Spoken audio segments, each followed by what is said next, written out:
Okay.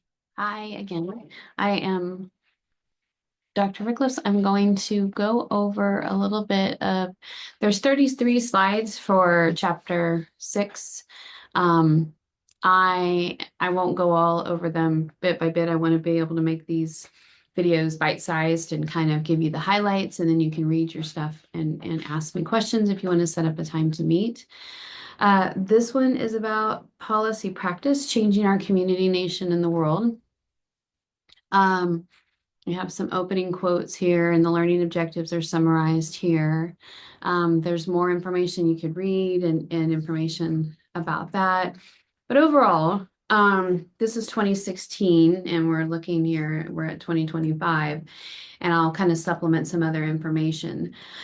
And a little bit of what people are strategizing of how we've gotten into the current political situation that we are in now, where there's many changes happening fast and furious.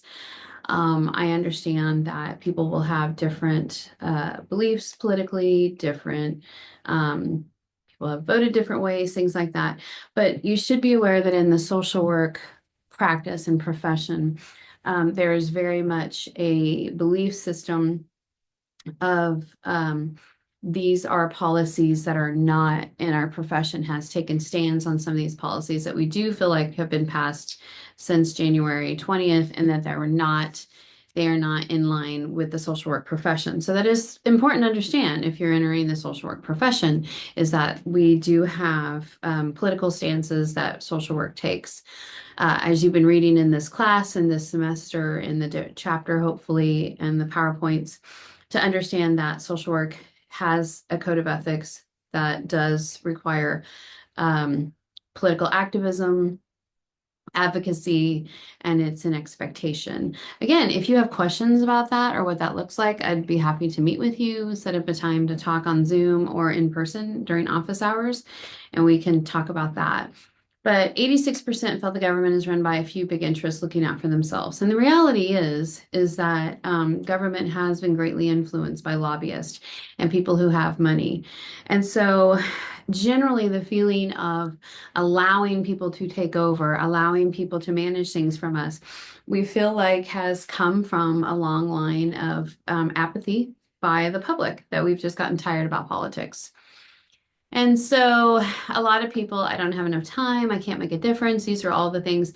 The overwhelmed thing is a reality. It can be very overwhelming, very extremely overwhelming to sit there and try to keep up with everything. And especially right now, that is just exhausting. It is just exhausting to try to keep up with what's going on right now.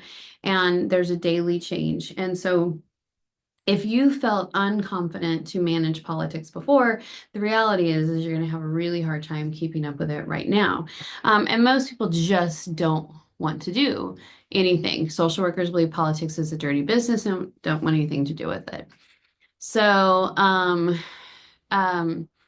looking more, I do want you to think about this question, the social issue you're so committed to that you'll take a considerable risk putting yourself in harm's way. Just give that some thought. Um, I do know many social workers don't feel like they have the ability to engage politically. I have done, and to the point of I've been asked to do trainings on this for organizations who want their social workers to understand how to do that better.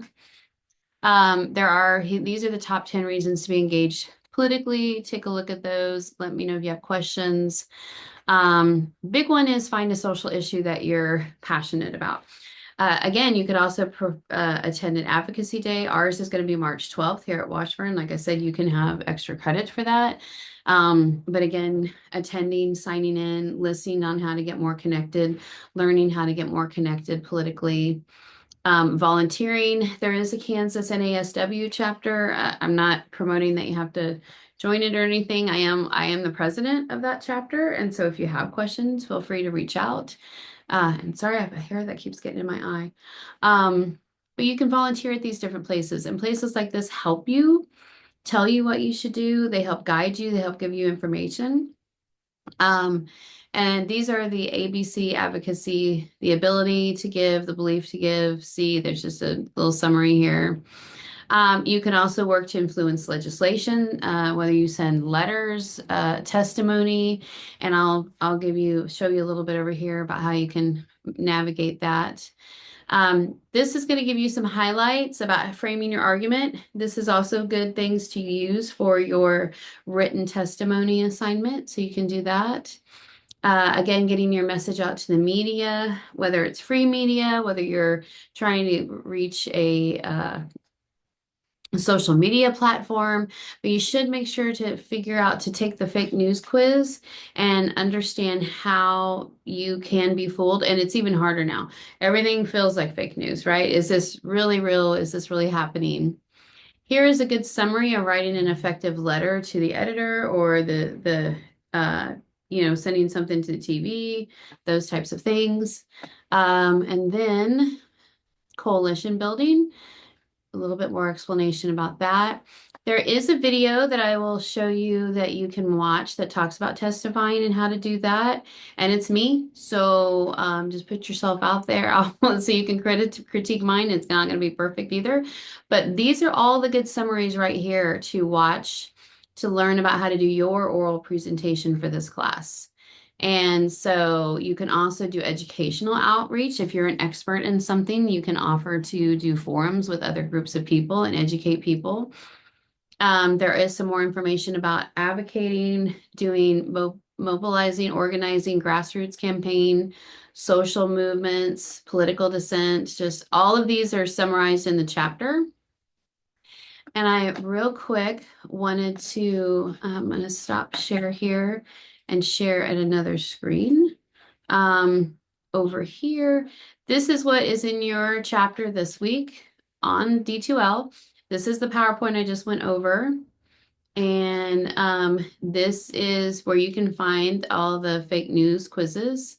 You can click on different ones of here to kind of be able to figure out. If any of the links aren't working, please let me know. I check them, and then even weeks later, even if I check at the beginning of the semester, they could break. So let me know and I can get rid of them. This is the Kansas testimony that you can watch. This is the Kansas legislature website. This is where you should go to find the bill that you're going to write your paper on for the final paper. And I'll make a video about the final paper as well. And then again, more things to watch this week. Your attendance participation points are depending on logging in and watching these things. And there is a way for us to track that, just so you're aware. So you should be going in and watching these. This just gives you a quick tour of the Capitol. There's a TED Talk about social work. And then there you go. So already a link that's already gone. So I will get rid of that one for you. You don't have to look at that. It had some information about some general ethics, but we will remove that one. Just as I said, you could check them all at the beginning and then it all changes. So if you have any questions about those, let me know. This is kind of the summary of this week. That's your information to take a look at. And then I will talk to you later. Bye.